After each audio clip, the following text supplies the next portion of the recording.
Ya, baik, terima kasih.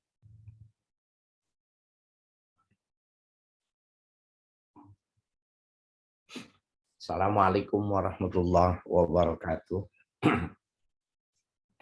Bismillahi wahdah. Nahmaduhu hamdan yuafi ni'amahu wa yukafi mazidah. Subhanalladzi allamal insana hatta alimahu wa wahadah. Wa nusalli wa nusallimu ala nabiyyina Muhammadin sallallahu alaihi wasallam dzil haudi wasyafa'ah wa ala alihi wa sahbihi nujumil bahirah. Amma ba'du fa inna mathala ma ba'athallahu nabiyahu kamathali ghaisin asaba ardan wasi'ah wa minha ta'ifatun tayyibatun qabilatil ma'a fa ambatatil kal'a wal usba katsirah la haula wala quwwata illa billah wa bis sanadil muttasili ila muallifi sahibil kitab asy-syekhil imamil mufassir Muhammad Ali As-Sabuni dzil karamah. Nafa'anallahu bihi wa bi ulumihi wa barakatihi fid dini wa dunya wal akhirah wa alihi wa masyayikhihi wa masyayikhina wa usulina wa ahma'ina kafah wa ashabil kutubil ladzi qara'naha wa li futuhil ilmi wal hikmah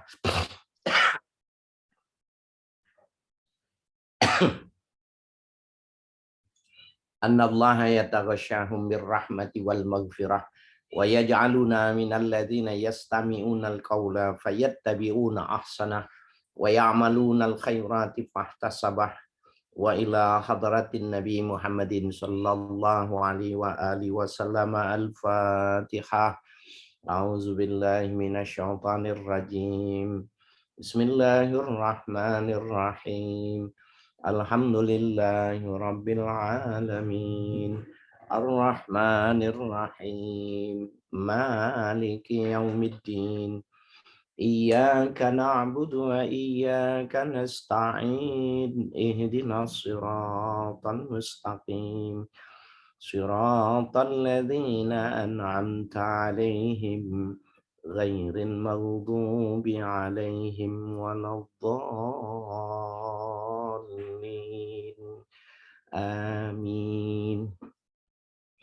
Baik, peserta halaqah yang berbahagia, kita masuk pada Al-Baqarah ayat 113 ya. Al-Baqarah ayat 113 insyaallah sampai 119 ya. A'udzubillahi minasyaitonir rajim. Wa qalatil yahudu laisatin nasara ala syai'in wa qalatin nasara laisatil yahudu ala syai' wa hum yatlunal kitaba kadzalika qala alladzina la ya'lamuna mithla qaulihim fallahu yahkumu bainahum yaumal qiyamati fima kanu fihi yakhtalifun. Wa qalatil yahudu laisatin nasara ala syai'. Berkata orang-orang Yahudi ya dari kalangan Bani Israel, laisatin nasara ala syai'. Ya, tidaklah orang-orang Nasrani itu memiliki nilai sedikit pun ya. Apa itu ya? Tidak laisat ala syai' ya, tidak ada nilai. Itu kalau di dalam tafsir dikatakan itu kalau Yahud dinun nasara batilun wa kafaru bi Isa ya. Agama Nasrani itu batil ya. Dan mereka itu kufur terhadap Nabi Isa. Ya, itu menurut penilaian orang-orang Yahudi yang berada di sekitaran ya Nabi kita Muhammad sallallahu alaihi wasallam, mereka punya pendapat begitu. Padahal agama yang dibawa oleh Nabi Isa sama-sama dari kalangan Bani Israel, tidak dipersoalkan ya tentang kenabian dari Nabi Isa alaihissalam. Tapi mereka tetap saja ingin memberikan penilaian bahwa cuma orang Yahudi ya, agama Yahudi saja yang dianggap ya orang-orang yang layak untuk mendapatkan surga. Wa qalatin nasara laisatil yahudu ala syai'. Dan berpendapat juga orang-orang Nasrani itu, orang-orang Yahudi juga tidak punya nilai. Nggak ada nilai sedikit pun ya.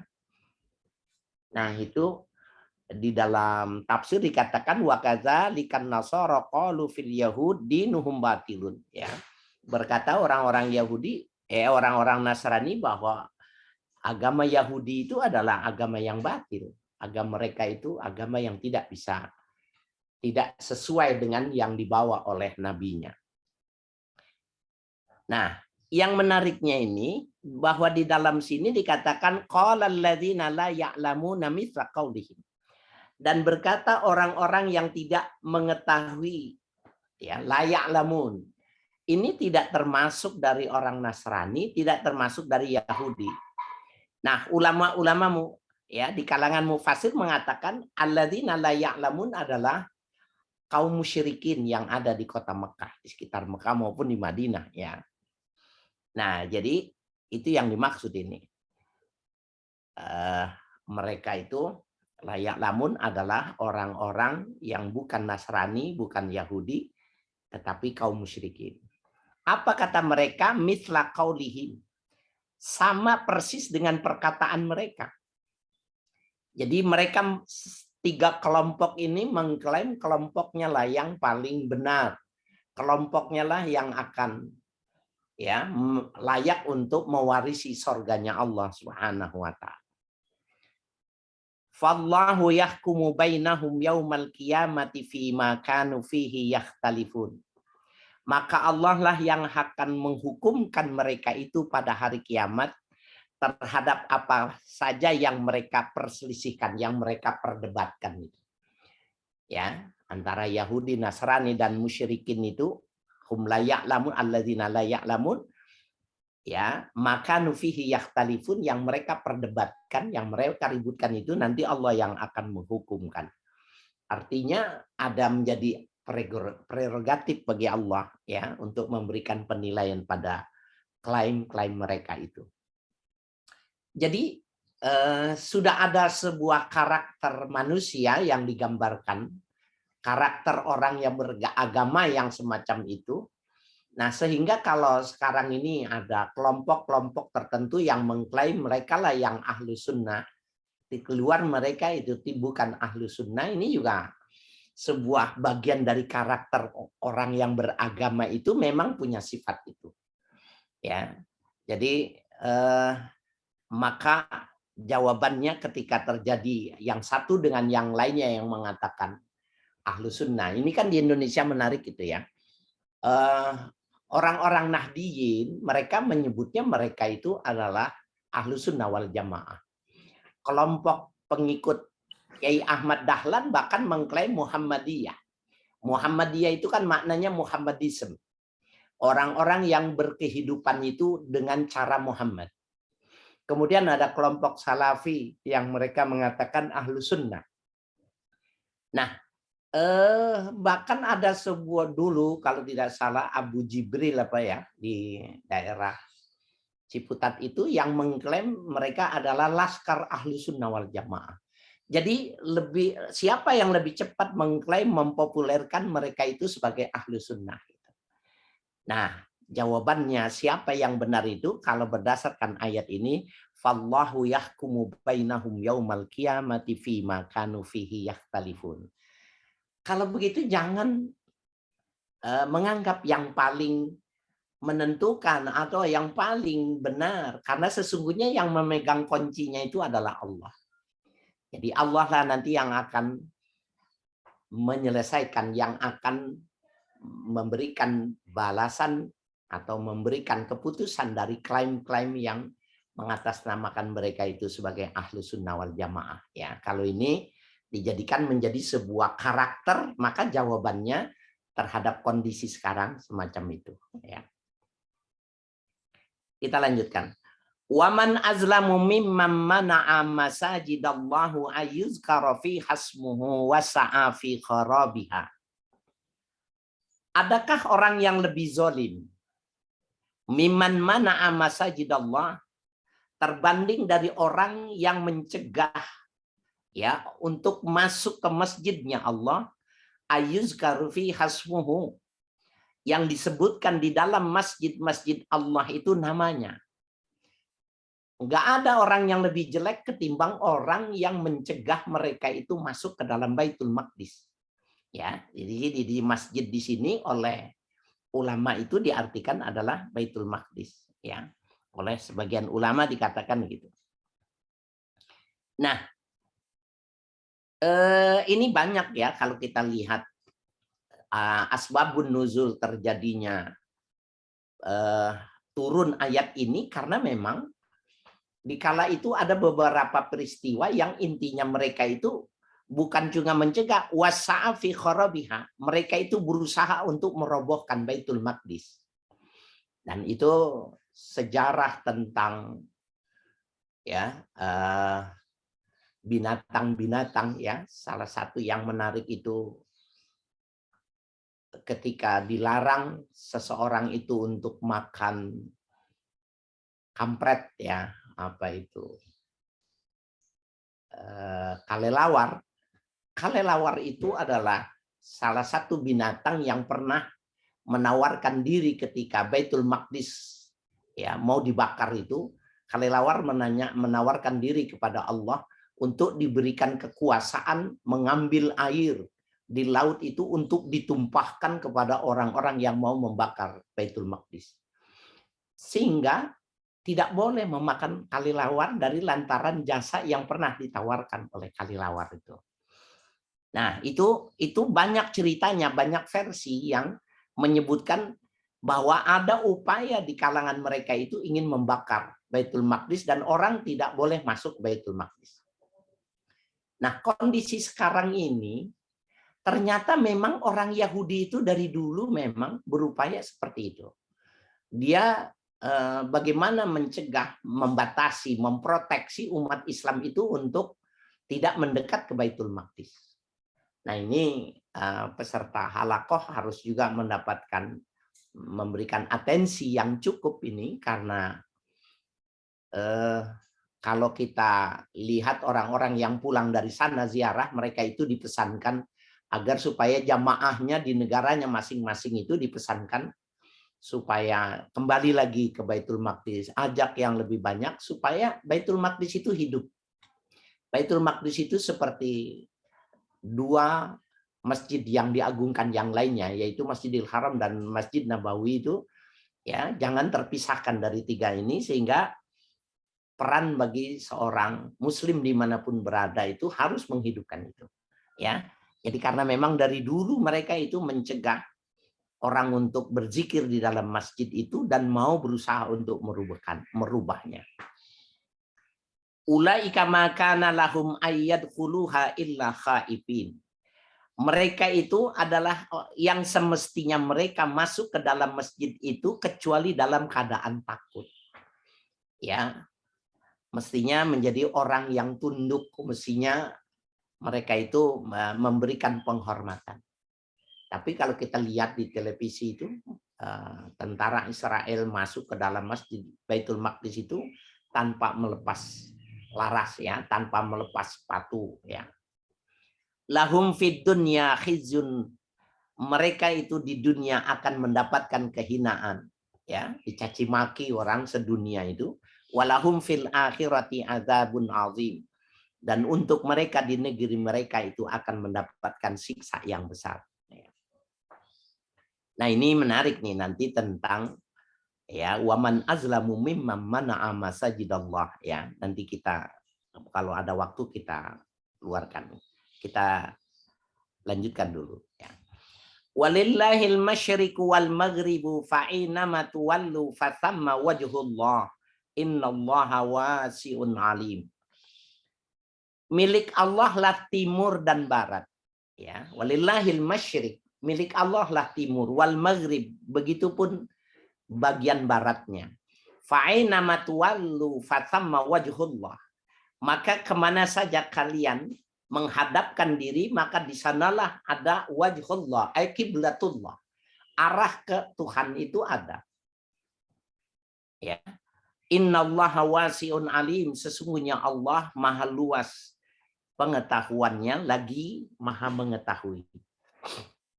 Nah, ini dua ya yang nanti kita akan berikan waktu secara spesial. Yang pertama ya, wa man azlamu mimman mana'a masajidallah. Yang kedua, aina matuwallu fatamma wajhullah ya.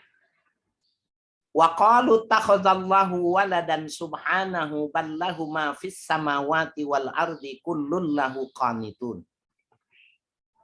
Mereka mengatakan Allah telah menjadikan anak untuknya. Allah membuat anak untuknya. Subhanahu ballahu ma fis samawati wal ard. Subhanah, itu jawabannya. Maha suci Allah. Artinya enggak mungkin Allah membutuhkan anak, itu tidak mungkin. Jadi kalimat mana subhanahu wa ta'ala itu, subhanahu, maha suci Allah, artinya bersih dari anggapan, dari asumsi, dari pendapat, dari ucapan mereka itu, ittakhazallahu waladan, itu enggak mungkin. Bahkan lahu, bagi Allah itu, ma fis samawati wal ard, yang memiliki langit dan bumi. Kullun lahu qanitun, keseluruhannya yang di langit dan di bumi itu bagi Allah Ta'ala qanitun ay khadi'un munqadun. Mereka itu merendahkan diri, mereka itu tunduk kepada Allah. Jadi nggak perlu lagi sebuah personifikasi menggambarkan bahwa Allah perlu menjadi seorang yang butuh dengan pendamping, atau Allah perlu penghibur ketika memiliki anak.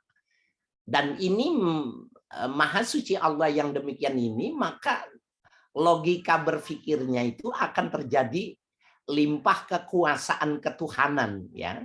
Seandainya memang Allah itu punya anak. Sebab kalau tidak dalam pengertian pelimpahan ketuhanan, tidak ada fungsinya yang namanya anak. Anak itu dalam perspektif kehidupan manusia itu apakah dia menggantikan kedudukan atau dia yang meneruskan hartanya. Ya. Nah, itu yang sesuatu yang absurd ya, batal jadi cara berpikir yang mereka lakukan.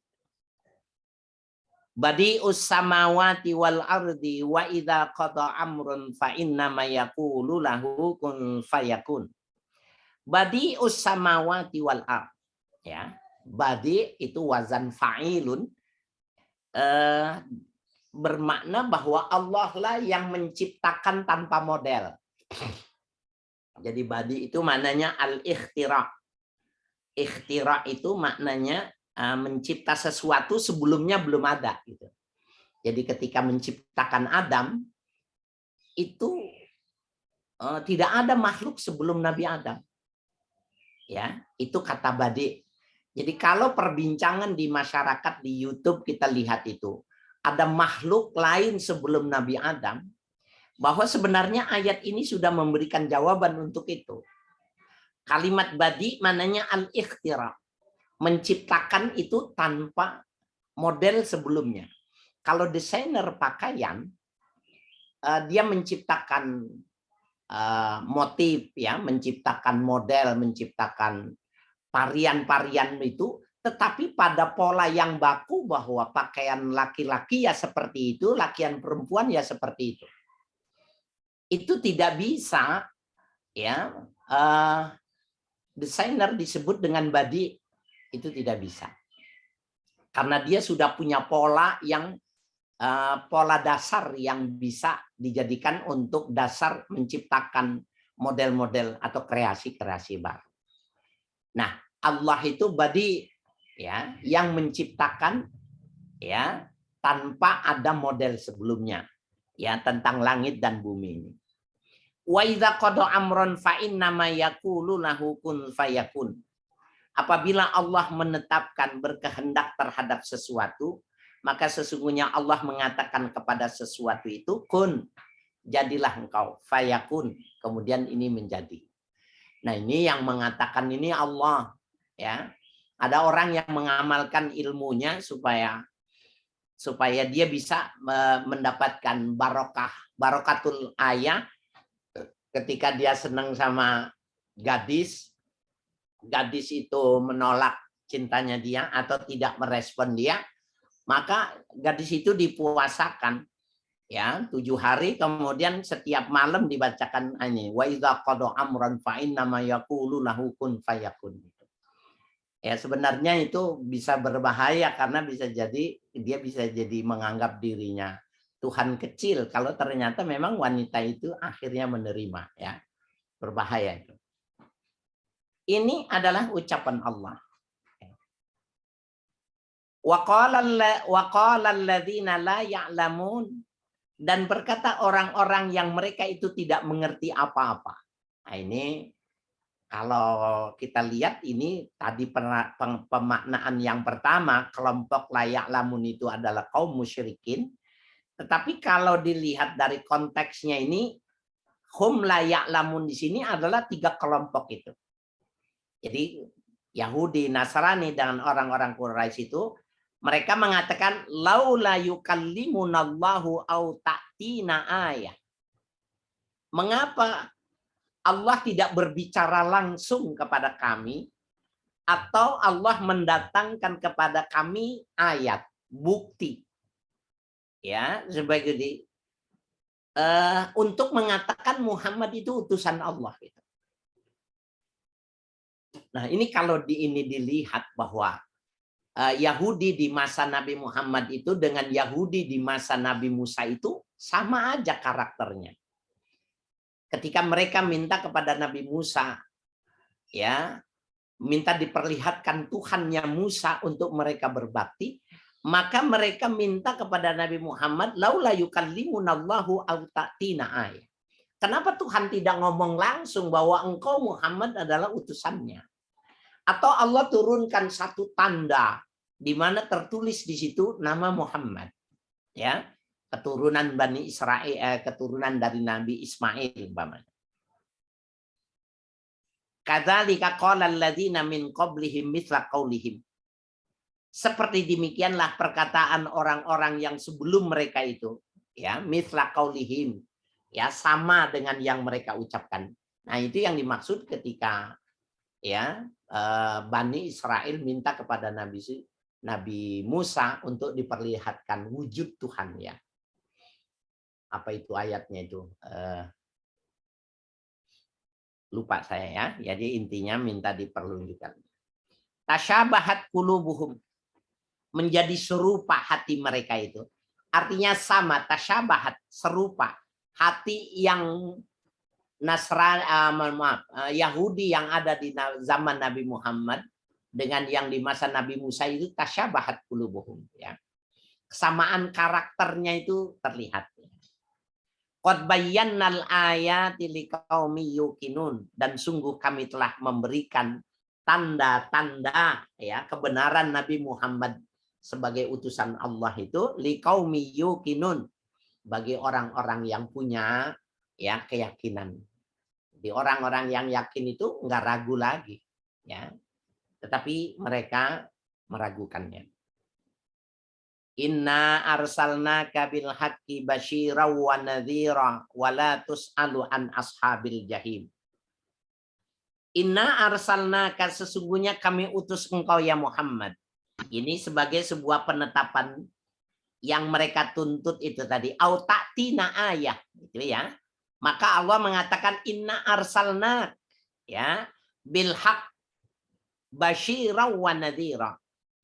Kami utus engkau ya Muhammad dengan sebenar-benarnya basyiran, pemberi kabar gembira, wa nadhiran, ya, dan pemberi kabar yang tidak menggembirakan, ya. Jadi basyir itu ilustrasinya menggambarkan kenikmatan-kenikmatan akhirat, masuk surga, bidadari, ya. Nadhir, peringatan-peringatan, ya, bisa masuk neraka, celaka, tidak dapat syafaat dan lain sebagainya. Wala tus'alu an ashabil jahim, dan tidak dimintai pertanggungjawaban engkau ya Muhammad an ashabil jahim, terhadap orang-orang yang masuk ke dalam neraka jahanam. Nah ini menarik ini. Ini buat, ya, peserta halaqah. Inilah yang dijadikan dalil bagi para mubaligh, mubalighat, dai dan daiyah ketika melaksanakan tugas. La tus'alu an ashabil jahim. tidak akan dimintai pertanggungjawaban tentang orang-orang yang tidak mengikuti dakwah kita. Jadi ketika kita sudah menyampaikan kemudian tidak digunakan, tidak dimanfaatkan, tidak diamalkan sehingga mereka menjadi penghuni neraka, kita tidak bertanggung jawab. Ya, itu maknanya seperti itu. Jadi wama alaina illal balagul mubin di dalam surah Yasin. Wama alaina, tidak ada kewajiban apapun bagi kita illal balagul mubin kecuali hanya menyampaikannya secara jelas. Nah, Nabi Muhammad fungsinya itu menyampaikan secara jelas, selebihnya ya terserah. Ya. Tidak akan diminta pertanggungjawaban.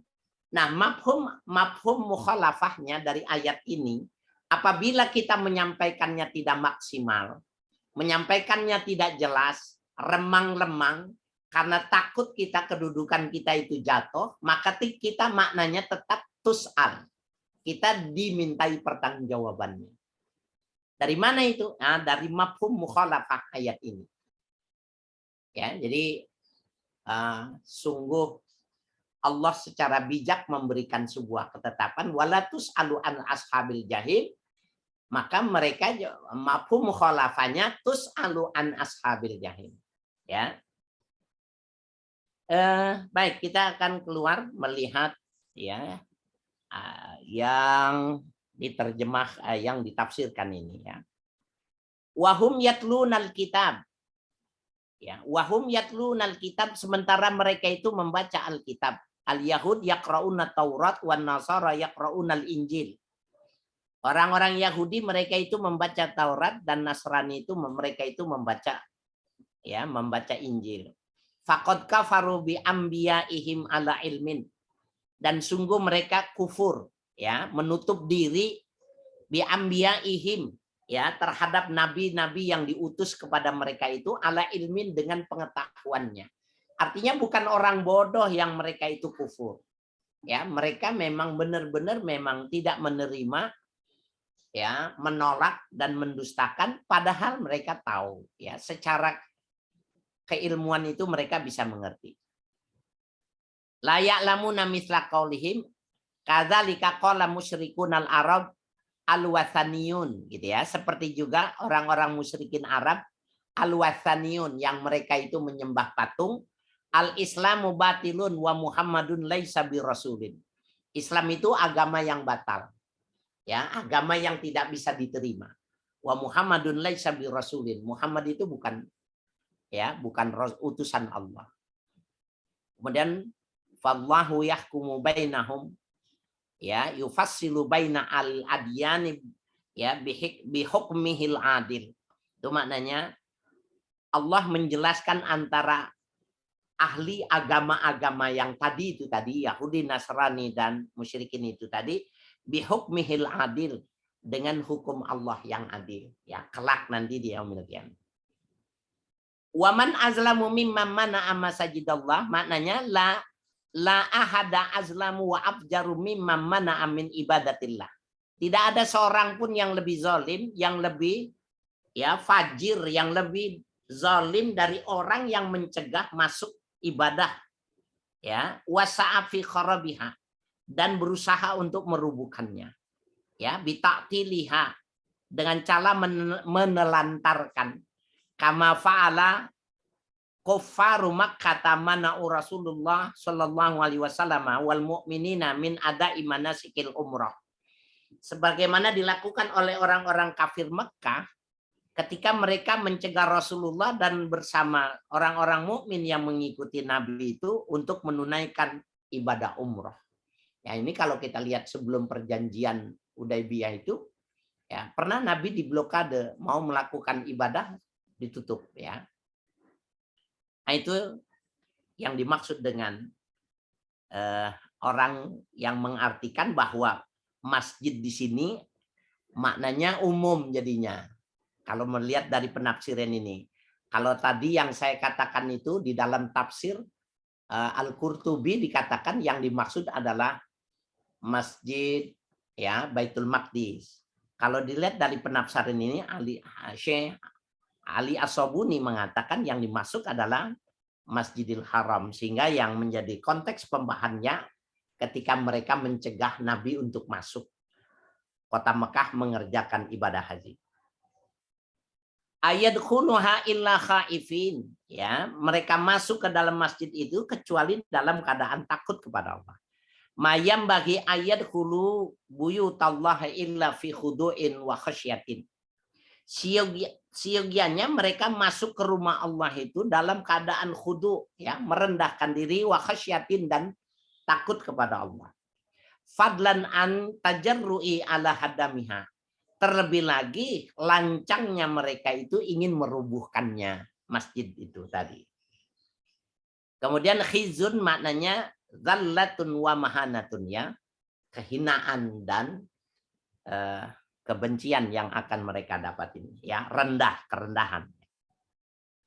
Fa'ina matuwallu fathama wajhullah, kemana saja kalian hadapkan maka di sanalah wajhullah, ardullah, ya, kiblatullah. Al jihadu kullu halillah, arah angin keseluruhannya itu milik Allah. Fa ila ayyi jihatin tawajjahtum fi salatikum, maka ke arah mana saja kalian arahkan di dalam salat kalian, fahunaka kiblatullah, maka di situ pula lah kiblatnya Allah. Nazalat fi man adha al kiblata fi safarihi yataharra wa yusalli. Turunnya ayat ini pada orang yang kehilangan arah kiblat di dalam bepergian. Yataharra, kemudian ia secara khusus menyengaja, wa yusalli, kemudian dia mengerjakan sholat. Artinya mempersiapkan diri dan dia sholat. Qanitun ay khadiun munqadun, ya, dalam keadaan merendahkan diri dan tunduk kepada Allah.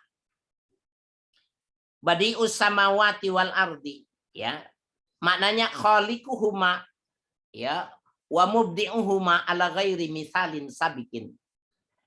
Allah lah yang menciptakan keduanya, yang memulai keduanya ala ghairi misali sabikin, tanpa ada misal sebelumnya. Itu maknanya badi'. Wa fihi maknal ikhtira'. Ya, badi di sini maknanya ikhtira'. Ikhtira' itu yang menciptakan tanpa ada model sebelumnya.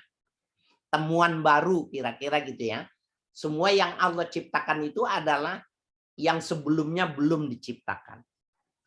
Kaman ya betakiru syai'an lam yusbik ilaih, seperti halnya orang yang melakukan di awal pagi hari, ya, melakukan sesuatu, maka tidak mungkin ada orang yang lebih dahulu melakukannya, ya. Kemudian kun fayakun, ya, idza arada amran hasala fauran min ghairi imtina'in wala ibta'in. Apabila Allah berkehendak dalam satu masalah, maka akan hasil dengan segera, min ghairi imtina'in, tanpa ada yang mencegah, wala ibta'in, dan tanpa lambat, ya, jadi langsung seketika itu. Wa qala alladziina la ya'lamun, di sini al-wathaniyuna abadatul asnami wal ausan.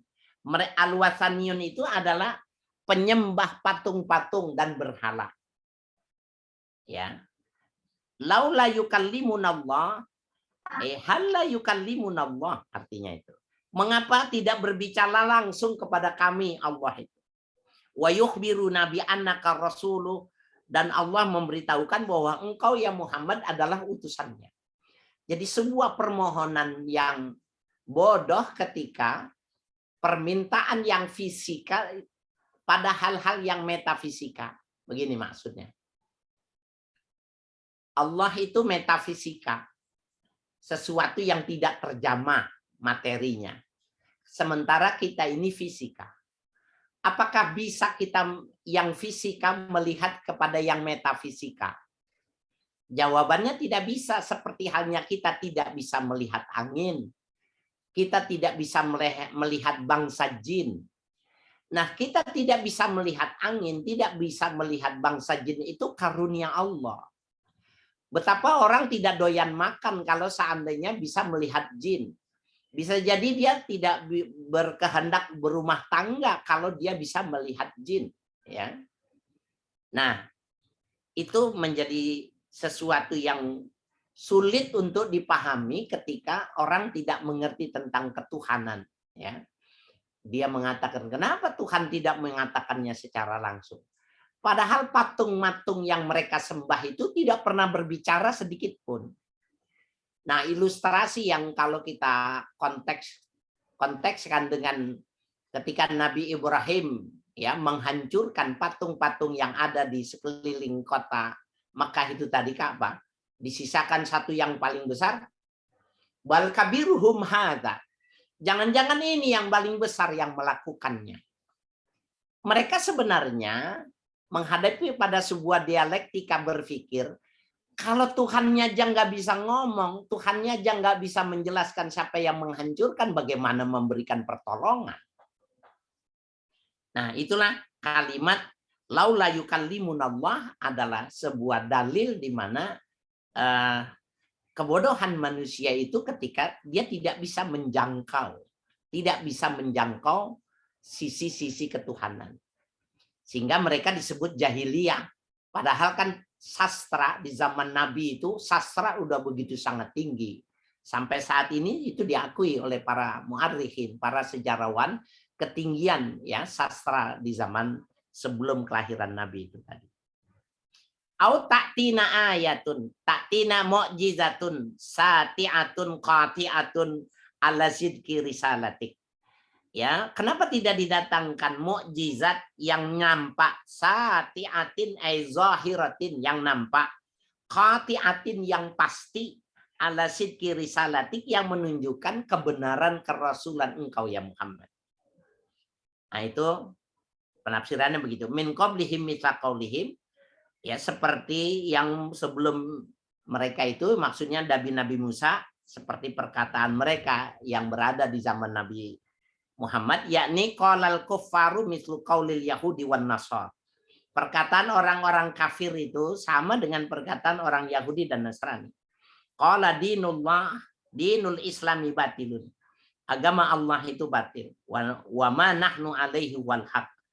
Ya, wa ma nahnu alaihi wal haq. Dan apa yang kami berada di dalamnya itulah yang benar. Jadi orang Nasrani bilang mengklaim paling benar, orang Yahudi mengklaim paling benar, orang-orang Nasrani juga mengklaim dirinya juga paling benar. Nah, ini menarik nih. Ada beberapa hal yang perlu kita dalami ya. Pertama yang menarik kita amati di sini, waman azlamu mimman mana'a masajidallah. Siapakah yang lebih zalim bagi orang yang mencegah masuk ke dalam masjid ayuz karufi hasmu dan disebutkan di dalamnya nama-nama Tuhan, artinya dia berzikir. Nah, Imam Al-Qurtubi kalau kita kasih pembanding di sini mengatakan ini terjadinya adalah Baitul Maqdis ya, yang pada waktu itu memang ingin dilakukan upaya untuk merobohkannya. Yang menarik bahwa yang dimaksud di sini menurut para mufasir yakunu majazan kaman il musyrikina muslimina inna saddu Rasulullah an Masjidil Haram. Itu kalimat itu majazi, artinya bukan mestinya maknanya Baitul Maqdis saja, tetapi semua masjid-masjid termasuk Masjidil Haram ketika Nabi Muhammad itu dilarang untuk melakukan ibadah ya umrah pada waktu itu. Nah, ini yang menarik, ada pendapat dikatakan di sini bahwa la tamna'u ima Allahi masajidallah. Ada hadis itu riwayat Imam Al-Bukhari, itu maknanya kalian jangan mencegah ima Allah. Ima itu jamak dari amah. Amah itu budak perempuan. Kalian jangan mencegah budak-budak perempuan, maksudnya budak perempuan ini bukannya budak lawanan dari hur. Kalau orang laki-laki itu dalam seperti saya dan orang tua kalian itu, bapak kalian itu disebutnya dengan Abdullah. Abdullah itu artinya budak laki-lakinya Allah. Ibu kalian disebut dengan Amatullah, ya, budak perempuannya Allah. Karena penghambaan hanya boleh dilakukan kepada Allah, tidak boleh ada perbudakan di luar Allah. Itu yang dimaksud. Jadi latam nau ima Allahi masajidallah. kalian tidak boleh mencegah wanita-wanita masuk masjidnya Allah. Nah, itu yang pertama yang mesti kita bicarakan. Jadi sebenarnya kalau ada orang yang melarang kaum ibu masuk ke dalam masjid untuk melakukan ibadah, masuk dalam pengertian ayat ini tadi. Orang-orang yang lebih zolim ya, ketika mereka melakukan ibadah.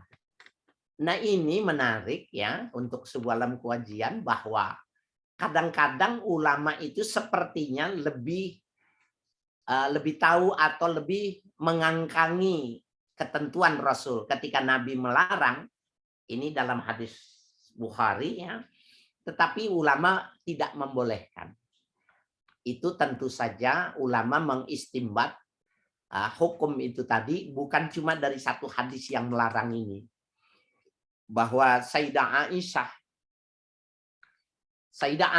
ketika Nabi sudah wafat kemudian melihat wanita-wanita Idul Fitri, Idul Adha mereka keluar bersama-sama, Sayyidah Aisyah mengatakan, kalau saja suamiku masih ada, ya Nabi Muhammad masih ada, dan lihat perkembangan wanita seperti ini, ya laki-laki bersama perempuan bersama-sama ke masjid, maka niscaya Nabi akan melarangnya wanita pergi ke dalam masjid itu. Nah, hadis itulah yang dipedomani oleh para fuqaha. Jadi bukan masuk masjidnya yang dilarang, tetapi tidak bisa terhindarnya bertemunya laki dengan perempuan. Ya, satu dengan yang lainnya yang oleh masyarakat sekarang ini sudah dianggap sesuatu yang biasa, ya. Padahal sesungguhnya itu masalah yang besar. Masalah yang kedua ya, tentang walillahil masyriqu wal maghribu fa aina ma tuwallu fatamma wajhullah. Ya, milik Allah lah timur dan barat. Kemana saja kalian hadapkan, maka sesungguhnya di situ wajhullah, ada kiblat Allah. Ini kalau kita lihat bahwa pendapat ini sangat mengatakan, ada beberapa pendapat mengatakan apabila orang sholat gitu, umpamanya kita di perjalanan, kalau sekarang sih susah ya untuk menggambarkan, tapi kalau kita di Kalimantan mungkin ya, di Sumatera atau kita di Papua, itu masih memungkinkan kita jalan, kemudian tidak ada matahari, kita mau sholat zuhur, mau sholat asar, maka kita menggunakan feeling karena tidak ada alat yang menjadikan ya pedoman. Ini sebelum ada kompas di HP ya, atau HP kita mati ya, baterainya habis gitu, maka kita boleh sholat sesuai dengan ijtihad yang kita lakukan. Kita mencari anasir sholat, dan ketika kita mengerjakan sholat wajib maupun sholat sunnah itu, pada akhirnya kita ketahui itu salah, maka nggak perlu diulang. Itu pendapat ulama yang pertama, mengatakan bahwa tidak perlu diulang. Itu pendapatnya Imam Sufyan Ibnul Mubarak, Imam Ahmad Ibnu Hambal, kemudian begitu juga Imam Ishaq. Kemudian Imam Malik dan Ibu Abu Hanifah mengatakan tushabul i'adah fil waqti. Kalau masih ada waktu boleh diulang, ya, tetapi tidak wajib. Nah, yang kedua, kalau sholat sunnah itu boleh. Di dalam hadis dijelaskan bahwa Nabi apabila ingin melakukan perjalanan, ya, beliau itu di perjalanan itu tidak mau sia-sia hanya menaik kendaraan gitu, tapi beliau melakukannya dengan sholat. Hanya takbiratul ihramnya saja yang menghadap kiblat, kemudian naik kuda atau naik himar di perjalanannya itu, maka sholatnya kemana saja. Nah, di dalam hadis yang sahih dikatakan ilal maktubat, dan Nabi tidak melakukannya pada sholat-sholat wajib. Jadi kalau sholat sunnah secara sengaja pun tidak menghadap kiblat itu banyak sekali ulama yang memperbolehkan, ya, diperbolehkan. Cuma kalau tanya afdol, ya tetap saja afdol menghadap kiblat. Tapi kalau di perjalanan nggak mungkin, mobil, kendaraan, ya dan lain sebagainya bisa kita atur, ya, karena harus mengikuti perjalanan. Nah, yang menariknya ketika kemarin masa COVID ketika ya sebelum Idul Adha, kita bisa lihat sebelum Idul Adha itu ada 2 undangan yang menarik. Pertama, undangan yang di undangan dari salah seorang profesor doktor, ya, salah seorang profesor doktor, mantan rektor perguruan tinggi yang masyhur di Jakarta ini, yang mengundang untuk sholat Jumat virtual. Ya, itu di media sosial kita bisa terima, bahkan di akun punya beliau sendiri, gitu kita bisa melihat undangan sholat Jumat virtual. Kemudian ketika menjelang Idul Adha juga ada salah seorang penceramah di TV One, ya, saya kenal betul, sahabat di sama-sama dai di TV One, yang melakukan undangan sholat Idul Adha virtual. Nah, maka dengan bahasan ini, ketika ajakan untuk melakukan sholat Idul Adha virtual masih bisa dibenarkan. Ya, karena Nabi pernah melakukannya pada sholat-sholat yang Nabi mengatakan walaisa fil maktubat, ya, tidak pada sholat-sholat wajib. Tetapi ketika itu sholat Jumat menjadi sesuatu yang kebablasan. Saya ketika itu karena banyaknya pertanyaan-pertanyaan, saya coba melihat Darul Ifta Al-Misriyah, kemudian Yordania, termasuk As-Saudi. Tidak ada fatwa yang memberikan kewenangan, kebolehan untuk melakukan sholat Jumat secara virtual. Jadi baik di dalam hadis maupun di dalam Al-Quran tidak ada ketentuan itu. Bahkan hadis yang tadi saya bacakan itu laisa fil maktubat, menjadi pintu yang tertutup. Karena Nabi tidak melakukannya sholat yang tidak menghadap kiblat itu, ya, dalam sholat wajib. Artinya tidak menghadap kita bisa jadi itu begini kalau virtual. Imamnya di belakang, makmumnya di depan. Kalau dia di Jakarta umpamanya, ya, imamnya di Jakarta, maka makmum yang ikut di daerah Banten, Tangerang, sampai ke Merak, maka makmumnya di depan. Ya. Nah, itu yang semacam ini, atau yang di Aceh. Nah, ini kenapa tidak bisa dikatakan bahwa sholat Jumat itu dari yang saya pelajari itu sholat wajib dapat diterima, ya, termasuk sholat Jumatnya. Di ruang tanya jawab di Dewan Mufti di Saudi Arabia ada pertanyaan wanita dari Amerika yang ingin melakukan sholat taraweh live dengan Masjidil Haram karena memang 24 jam itu. Apakah boleh? Maka Majelis Fatwa Saudi Arabia mengatakan tidak boleh karena matlaknya terlalu jauh. Artinya pertimbangannya itu begini. Kalau sama-sama Jakarta, sholat sunnah itu boleh dilakukan. Tapi kalau Indonesia sama Saudi Arabia yang matlaknya tidak sama, perbedaannya 4 jam, maka di sini sholat zuhur, di sana sholat asar. Tidak ketemu waktunya, matlaknya tidak bertemu. Nah, yang diperbolehkan itu dengan syarat harus matlaknya sama, ya, antara makmum dengan imam itu tadi. Saya kira itu, ya, bahasan kita ini sebenarnya masih panjang bahasannya, ya, tapi saya khawatir nanti waktunya habis, ya, tanpa ada kesempatan untuk bertanya. Tapi insya Allah dari bahasan ini banyak hal yang ingin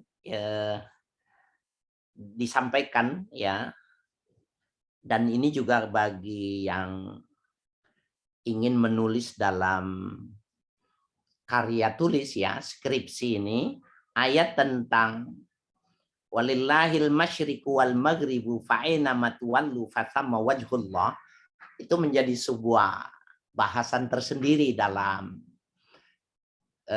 kajian skripsi. Artinya begini, jadi yang diangkat itu adalah perbedaan yang tadi saya sampaikan tentang kajian secara mendalam sholat virtual, dan itu saya buat saya simpan itu ya, flyer-flyer yang mereka undang ya orang untuk sholat Jumat virtual, Idul Adha virtual, itu saya simpan.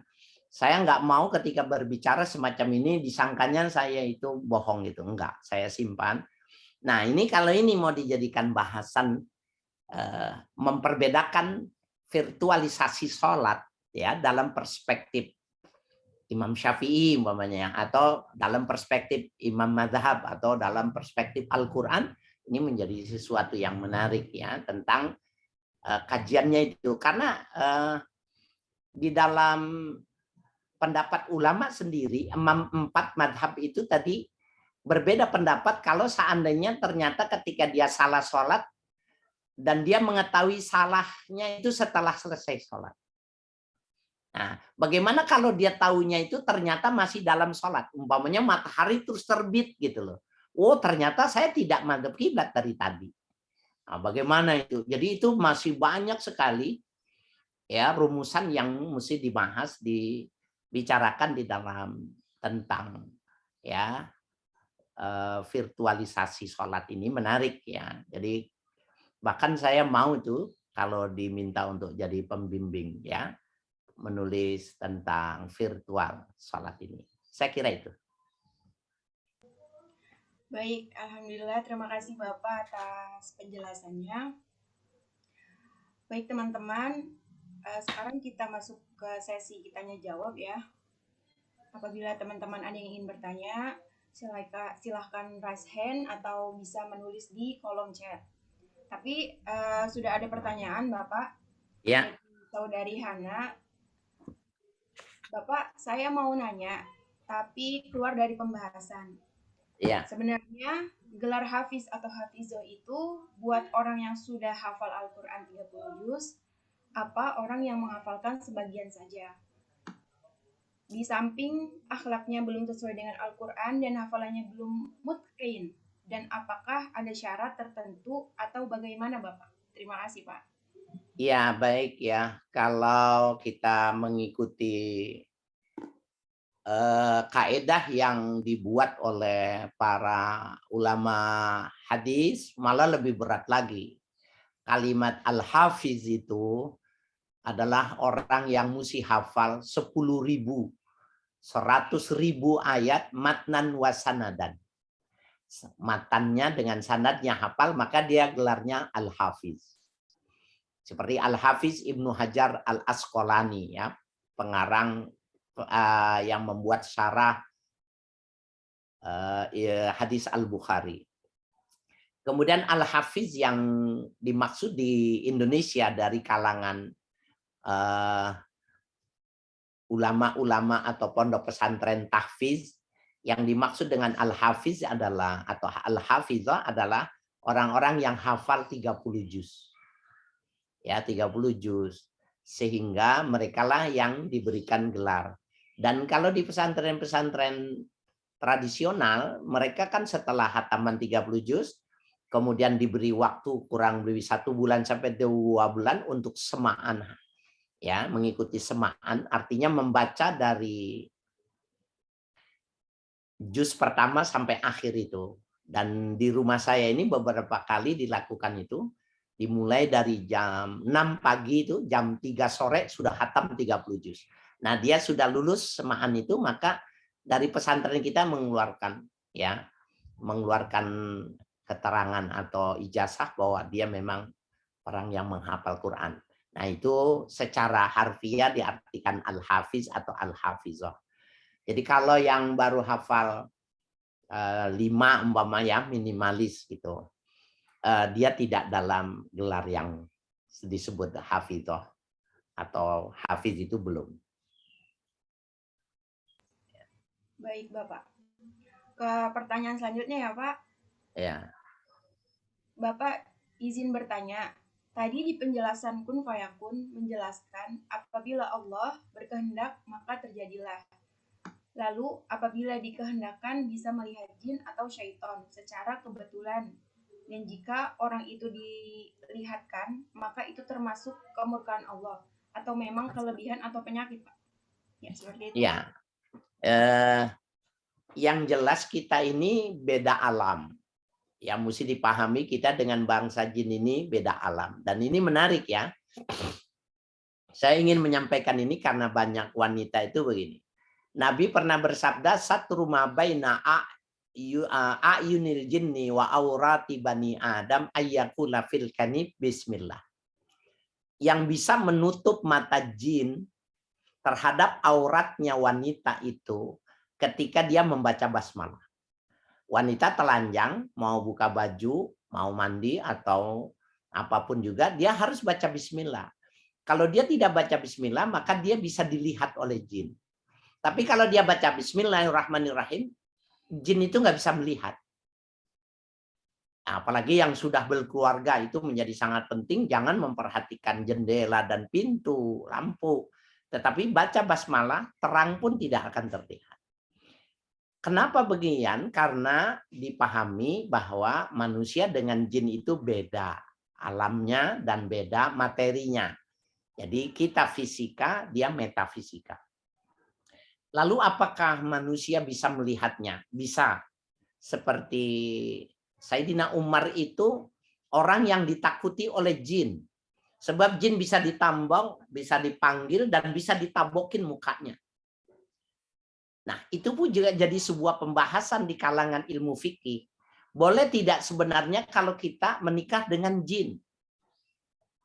Jawabannya kalau udah bisa seperti Sayyidina Umar, bisa melihat, bisa manggil, bisa mukul, dan dia kesakitan, boleh menikah dengan bangsa jin. Nah, kalau tidak seperti itu, karena di ulama mengatakan bahwa sebaik-baiknya bangsa jin itu seburuk-buruknya manusia. Nah, oke, kembali kepada pertanyaan.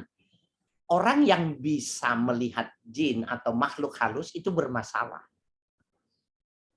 Kalau cara melihatnya itu dengan terbukanya mata. Ada ini istilah ya, mata terbuka. Apakah kita matanya tertutup? Ya, kita ini nggak bisa melihat, artinya tertutup. Ketika ada orang yang terbuka matanya, dia mesti mencari orang, cari ulama yang bisa menutup itu sehingga dia tidak bisa melihat lagi. Nah, karena itu bagian dari yang tidak biasa, yang tidak lazim. Jadi indigo dalam perspektif Islam itu bermasalah. Ya, indigo bisa melihat pada alam gaib, bisa melihat sesuatu yang tidak nampak itu sangat bermasalah. Ya, dan banyak bahasan itu di dalam kitab-kitab At-Tib wal Hikmah yang ditulis oleh Imam As-Suyuti dan kitab-kitab yang lain tentang bahayanya orang yang indigo itu tadi. Jadi dia mesti berobat. Itu bukan kelebihan. Ya, itu yang berbahaya dan dia bisa terpedaya nanti. Kan dia umpamanya dengan bisikan, wah orang ini belum datang dia udah bilang, "Oh, kamu ini sakitnya sakit ini, obatnya ini." Padahal orang itu belum ngomong. Dari lantaran dia sudah dibisikkan terlebih dahulu. Nah, itu penyakitnya yang bukan yang bikin penyakit itu si jin itu sendiri sebenarnya. Dan dia bisikan berobatnya itu ke rumahnya itu. Mahasiswi itu pintar ngobatinya. Baru datang, "Assalamualaikum, kamu sebaiknya jangan begini-begini, karena begini-gini." Nah, dia menganggap itu hebat. Padahal sesungguhnya itu bermasalah. Jadi dia mesti datang ke rumah seorang ulama yang bisa menutup matanya dan bisa ya membacanya sehingga dia tidak lagi terganggu seperti itu. Dan kalau kita lihat tafsir, itulah asbabun nuzul turunnya Qul a'udzu birabbil falaq. Ya, Qul a'udzu birabbin nas adalah konteksnya itu pengaruh intervensi yang metafisika kepada makhluk kita yang sifatnya fisika itu. Saya kira itu. Baik, Pak. Terima kasih, Pak. Ke pertanyaan selanjutnya ya, Pak. Terakhir ya. Ada dua lagi, Pak. Hah? Ada dua lagi kebetulan di Oh kolom iya, chat. oke. Izin bertanya, Pak, dari pembahasan Bapak yang tadi, bagaimana pendapat Bapak mengenai orang yang paham agama, dalam hal ini hafiz atau hafizoh, yang melakukan hubungan dengan lawan jenis atau pacaran, mereka tahu hukumnya namun tetap melakukan itu. Bagaimana itu, Bapak? Jangan dong. Sebenarnya Jangan, apalagi. Dan itu bisa jadi nanti hafalannya bisa hilang. Hafalannya bisa hilang. Pengalaman saya di Jakarta ini, karena memang saya lahir di Jakarta, besar di Jakarta. Dari mulai tahun 70-an, 80-an itu, kalau kalian tahu itu, migrasi dari daerah-daerah itu besar. Orang-orang pindah ke kota itu mengadu nasib gitu. Maka tinggal di Jakarta itu menggiurkan karena di daerah sulit. Nah, yang saya ingin katakan itu bukan 1, 2, tetapi bisa jadi banyak itu gambarannya. Mereka itu hafal Quran. Tetapi ketika masuk di Jakarta dengan kondisi yang semacam ini, larut pada lingkungannya, dia nangis-nangis bahwa hafalannya hilang. Saya bilang, sudah sederhana saja, jangan melakukan itu. Maaf ya, kenapa orang ulama-ulama yang hafiz dan hafizah ini tidak mau menggunakan HP? Karena kita buka YouTube, kita buka Twitter, apa saja, selalu saja sebelum kita pada sampai ini sudah ada tawaran-tawaran yang terbuka, yang begini, yang begitu, dan lain sebagainya. Nah, saya ingin mengatakan bahwa kepada adik kita yang seperti itu, ya doakan saja, ya, karena dia tidak bisa. Kalau cinta itu nggak bisa dicegah. Cinta itu bisa dilumpuhkannya itu dengan doa. Ya, terus mintakan doa, maka mau mustajabat ya bisa gitu. Kalau dia bilang cinta yang buta itu, dia bilang gitu. Dan sulit nanti dia mempertahankan. Saya kira itu. Baik Bapak, langsung saja ke pertanyaan selanjutnya ya Pak. Ada pertanyaan, jadi begini Pak. Ada sepasang suami istri dan sudah mempunyai anak yang nikahnya sesuai dengan agama dan negara. Jadi si suaminya ini menikah lagi dengan perempuan lain dengan menikah siri dan mempunyai anak. Jadi Pak, apakah si anak yang dinikah siri ini mendapatkan warisan? Ya Pak, seperti itu Pak. Baik, ya. Yang mesti dipahami itu kapan pernikahan itu dinyatakan sah. Jawabannya apabila memenuhi 5 rukun. Ada pengantin laki-laki, ada pengantin perempuan, ada walinya, ya, kemudian ada mas kawin, ada ijab dan qabul. Apabila 5 ini rukunnya ada, maka sah perkawinan itu. Adapun yang tercatat dan tidak tercatat itu kan administratif. Nah, saya tanya nih, apakah nenek kalian yang bertanya dan nenek yang hadir di sini, kakek nenek kalian itu punya surat perkawinannya? Jawabannya pasti tidak. Apakah kalian jadi anak haram? Cucu haram? Anak haram? Tidak. Secara administrasi tidak tercatat, tetapi rukun pernikahan dipenuhi, maka dia sah perkawinannya. Anak itu punya hak yang sama. Cuma kalau dia pegawai negeri bermasalah. Gitu loh. Kalau dia bukan pegawai negeri nggak bermasalah itu. Jadi itu akan bermasalah dalam perspektif administrasi saja. Ya, administrasi saja. Secara hukum dia tetap anak bapak itu punya hak yang sama dengan yang dinikahi di KUA. Sama. Ya. Dan sekarang saya lupa ya, saya tambahkan. Sekarang ini ada ketentuan baru di negara Republik Indonesia ini, ketentuan baru tentang kependudukan. Undang-undang baru tentang kependudukan. Anak yang lahir ya dari perkawinan yang sah, perkawinan yang tidak sah, perkawinan yang kecelakaan bisa mendapatkan nopen. Nomor penduduk dapat didapatkan dan dia bisa ditentukan atau tidak ditentukan siapa bapak dan ibunya. Jadi sekarang udah nggak ada lagi perbedaan antara yang pernikahan di KUA atau tidak. Karena ada undang-undang yang baru ini, itu tidak dipermasalahkan lagi. Ya, jadi anak yang dari bapak itu tadi yang nikahnya siri, mamanya itu tadi. Sekarang ini dengan undang-undang yang baru sudah datang ke catatan sipil, dia sudah bisa membuatkan akte kelahiran dan lain sebagainya. Sah. Ya. Cukup ya. Baik Bapak. Pak, pertanyaan terakhir Pak, satu lagi. Nah, Izin bertanya Pak, berkaitan dengan pertanyaan sebelumnya, yaitu kata kun fayakun, masyarakat umum banyak yang memahami bahwa Allah menggunakan kalimat tersebut bila hendak menciptakan sesuatu, dan itu serupa dengan ucapan simsalabim. Jadi begitu ia terucapkan, maka seketika itu juga mewujudkan apa yang dikehendaki. Pertanyaannya, apakah pemahaman semacam ini sudah benar Bapak? enggak. Jadi bedanya kalau bim salabim itu kan parsial. Dia umpamanya siapa Pak Tarno ya. Jangan ganggu saya. Menciptakan ini jadi burung ya. Sapu tangan jadi burung dan lain sebagainya itu sifatnya parsial. Artinya pada benda-benda tertentu, pada hal-hal tertentu.